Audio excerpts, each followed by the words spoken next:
కాంగ్రెస్ ప్రభుత్వంపై మాజీ మంత్రి కేటీఆర్ తీవ్ర విమర్శలు చేశారు. సీఎం రేవంత్ రెడ్డి రైతు బంద్ పెట్టి రాహుల్ గాంధీకి కప్పం కడుతున్నారని విమర్శించారు.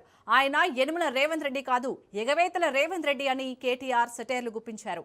కాంగ్రెస్ నేతలకు రైతన్నల ప్రతాపం చూపించే రోజు దగ్గరలోనే ఉందని హెచ్చరించారు. రేవంత్ రెడ్డి రెగ్యులర్ సీఎం కాదని రెన్యువల్ సీఎం అని ఎద్దేవా చేశారు. కాంగ్రెస్ ప్రభుత్వం రుణమాఫీని ఒక్క ఊరిలోనైనా సంపూర్ణంగా చేసిందా అని నిరూపిస్తే తాను ఎమ్మెల్యే పదవికి రాజీనామా చేస్తానని సవాల్ చేశారు. కాంగ్రెస్ నేతలు కనపడితే రైతు బంధు ఇంకా ఎప్పుడు ఇస్తారని కాలర్ పట్టుకుని నిలదీయాలని హెచ్చరించారు. 50,000 కోట్ల రుణమాఫీ చేస్తారని సీఎం చెప్పారని, కానీ 12,000 కోట్లు మాత్రమే రుణమాఫీ చేశారని ధ్వజమెత్తారు.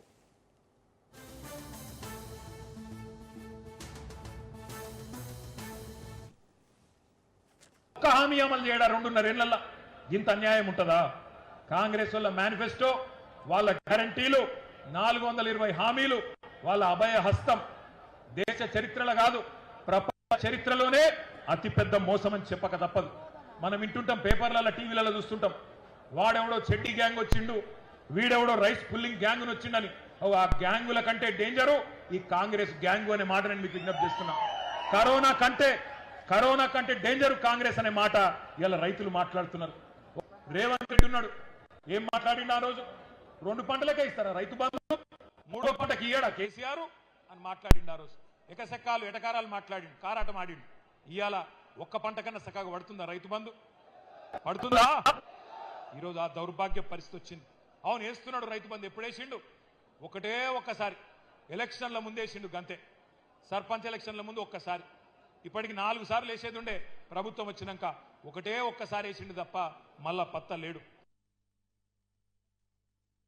రైతు డిక్లరేషన్ అనేది ఒక బోగస్ పత్రం, ఒక బక్వాస్ ముచ్చట, ఒక చిత్తు కాగితంతో సమానమైన డిక్లరేషన్ ను ఇదే వరంగల్ గడ్డ మీద మీకిచ్చి మోసం చేసినందుకే ఇవాళ అదే గడ్డ మీదకి వెళ్ళి ఈ సంగ్రామ సదస్సు ద్వారా ఈ ప్రభుత్వానికి ఒక హెచ్చరిక జారీ చేసేందుకే రైతాంగం తరఫున ఈ కార్యక్రమం ఇక్కడ పెట్టుకున్నాం. ఓట్లు పెట్టుకున్నారు, ఓట్లు దొబ్బిండ్రు, ఓట్లకు ముందేమో బట్టెబాజ్ ముచ్చట్లు చెప్పిండ్రు, ఇప్పుడు దోకేబాజ్ పనులు చేస్తున్నారు. ఏమయ్యా రాహుల్ గాంధీ, నిన్ను అడుగుతా ఉన్నా, ఎక్కడ సచ్చింది నువ్వు చేసిన డిక్లరేషన్? ఎక్కడ సచ్చింది అని అడుగుతున్నా. నువ్వెక్కడ చచ్చినావు రాహుల్ గాంధీ? నువ్వు నిలబెట్టిన ముఖ్యమంత్రి, నువ్వు ఇక్కడ మాకు అప్పచెప్పిపోయిన ముఖ్యమంత్రి ఏ గాడిది పనులు దోముతున్నాడో అని అడుగుతున్నా నేను. ఎక్కడున్నాడు? అందుకే అంటున్నా నేను బాధతోని, ఎక్కడ చచ్చిండు రాహుల్ గాంధీ?